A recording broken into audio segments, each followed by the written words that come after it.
According to the website article Hard Facts About Social Media and Its Emotional Impact, published by Panda Security, states that tweeting and texting while driving slows your reaction time by 38%, which is more than drinking or smoking pot. Social media such as Twitter, Facebook, Instagram, and Snapchat greatly impact human mood and behavior in ages 14 to 24.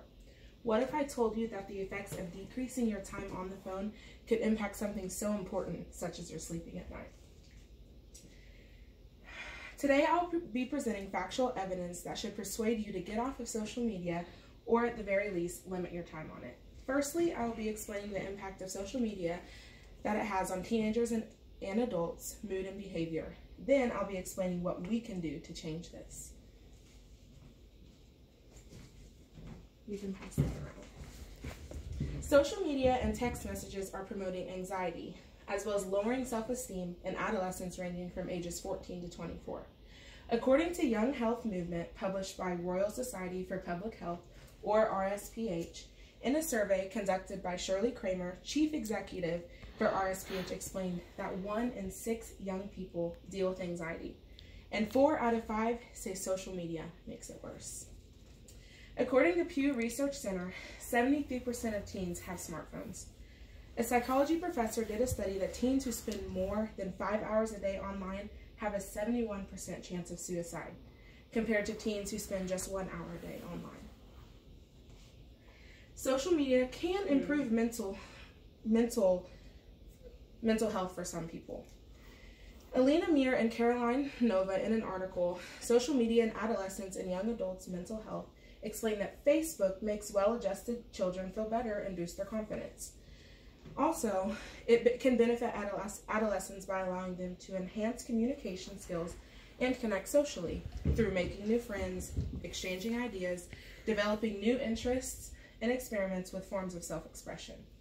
However, ending excessive amount of time on social media can have great effects on your mood and mind.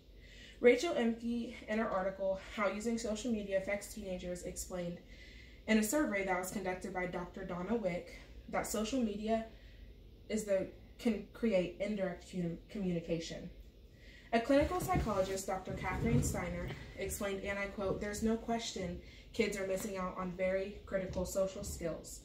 In a way, texting and online communicating, it's not like it creates a nonverbal disability, but it puts everybody in a nonverbal disabled context, where body language, facial expressions, and even the smallest kind of vocal reactions are rendered invisible."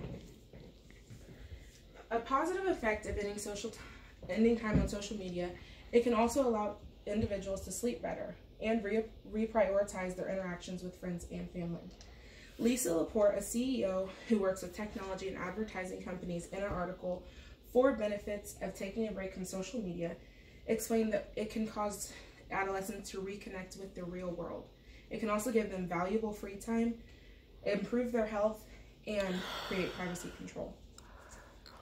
Also, in Dr. Wick's survey, she stated, and I quote, "Adolescents and early 20s in particular are the years in which you are acutely aware of contrast between who you appear to be and who you think to be. Getting off of social media, in essence, can help find who you are." Meir and Nova explained that 9 in 10 girls are unhappy with their body, and one study showed in which young women in their teens and 20s look at Facebook for a short period of time, and their body image problems are higher than that of those compared to non-users. How many of you have heard of the concept of fear of missing out? FOMO is a new concept that has grown immensely in our culture. However, with getting off of social media, Andrew Lepp, a professor at Kent State University, explains that, and I quote, "It's almost natural in this day and age to think that among all these other places, there must be one place that's more interesting than where you are right now." Social media creates this concept. Several ways that we can end this ever-growing outrage of obsession with social media, and it can lead also to the protection of the minds of people. Elma Meir, RSPH, suggests an intro of a pop-up heavy usage warning on social media.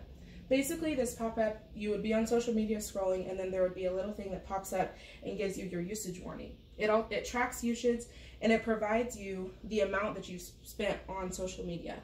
Once you've exceeded this amount, it logs you out of everything.